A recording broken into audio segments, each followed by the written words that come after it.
Morning everyone! So ngayon ay itatali natin yung kalabaw, si Itom at si Putkan.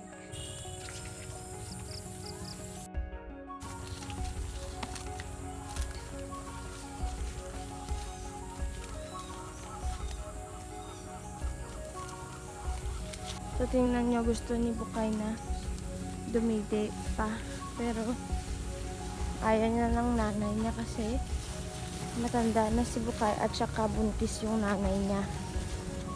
Kaya yan. So time check, it's 6 in the morning turning to be turning to 7 a.m. So ngayon lang tayo naka-vlog, naka-video na naman. So naisip kong mag-video ngayon kasi it's early in the morning. Yeah, taklad is real, exercise is real.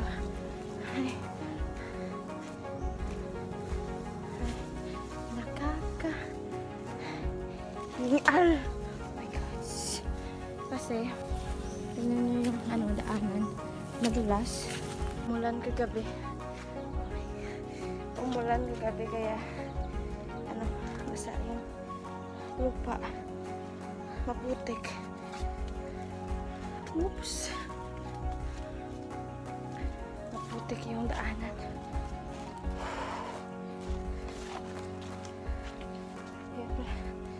Ito yung kulang sa exercise kasi hingal agad yung kapag umaga. Yung mga dahon, yung mga halaman, basa pa. Diyan na nga, halaman, basa pa. Mga may yamog. Meron pang mga yamog. Talagang masasabi mong literal na umaga kasi meron pang yamog. At nagdagan pa yan ng tawag dito, dahil sa ulan kagabi, kaya medyo totally basa. Pero nagsisisi ako kung bakit dito ako dumaan. Kung ano kaputik to. Doon na sila sa pindulo, ako dito pa. So doon na sila, ako dito pa. Okay lang yan, kahit na mahuli ka man, ang mahalaga, okay lang yan na mahuli ka. Ang mahalaga eh isa lang yung pupuntahan nyo at alam mo yung pupuntahan nyo. So kung hindi ka kakabahan na wala kasi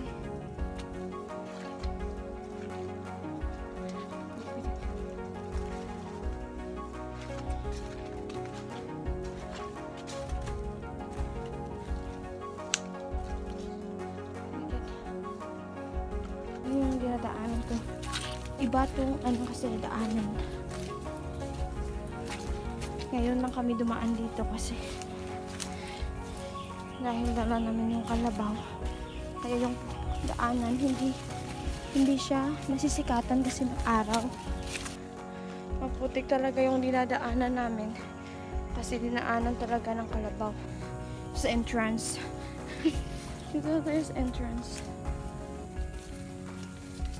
Nakikita na natin yung liwanag ng buhay. Meralco. Yung mga advertise dati. Yun nga, merong bird. Merong mga ibon na nakapaligid sa kalabaw. Yan ay tinatawag namin dito na tulabong, yung mga ibon na nakadapo sa kalabaw. Dito yung dalawa. Tingnan nyo, punta si Bukay sa akin. Bukay, come here. Yes, what happened to your eyes? Why it's turning red? Huh? Why it's turning red, your eyes? Huh, my dear? Huh? Ituro kay nanay mo. Come to your mama. Ituro kay ito. Dali. Nagisama mo na. Come to your, mother. Come to your mother. What happened to your eyes? Your eyes is color red. Yan. Come to your mama. Pumupunta talaga siya sa akin. Ayan. Kapag nakikita niya na ako. Dati mailap yan. Hindi madaling lapitan. Pero ngayon, tinatawag ko na. Malapit lang yan. Siya na mismo yung kusang malapit. So, ngayon si Eden ay gagawa ng gagawa siya ng garaidan. Parang itupukpok niya at doon itatali yung yung kalabaw. Yan.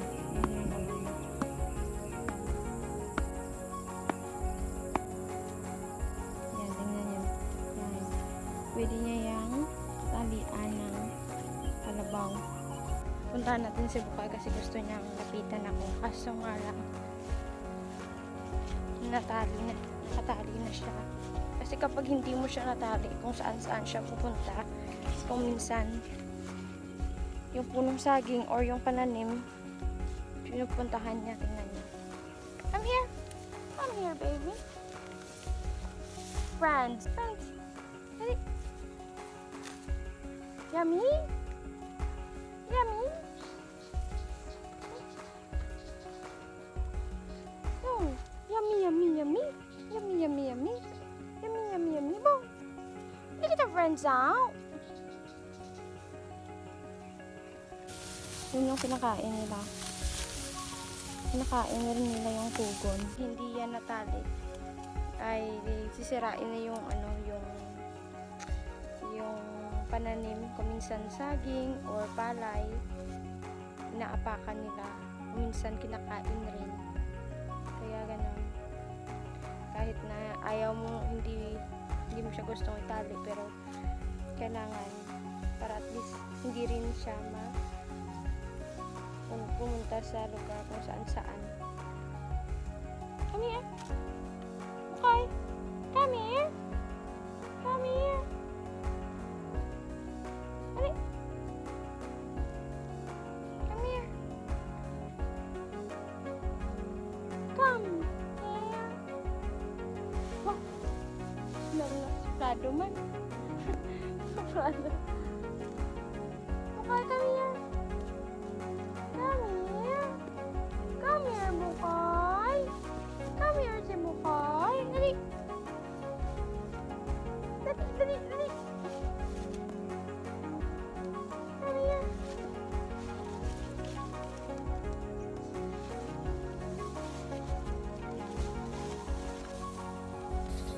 Yan yung kalabaw, si Bukay, si Itom. At doon sa dulo, yun, meron din kalabaw at doon sa katabi ng ibon, meron din doon. At yun, meron dito 4 sila ng kalabaw. Malapad yung pwede nilang pagkainan or harban. Sound of the bird in the morning. Literal na umaga sa probinsya. So guys, ito yung siralis. Tingnan nyo. Yan, meron mga bunga. Yan. Kuha tayo ng isa. Yeah. Pipiga-pigain lang. Tapos hanggang sa lumambot, pwede nang kainin.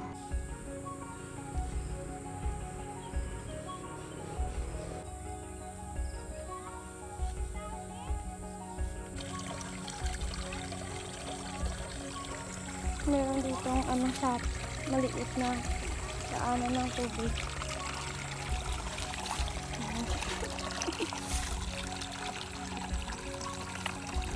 Okay na guys.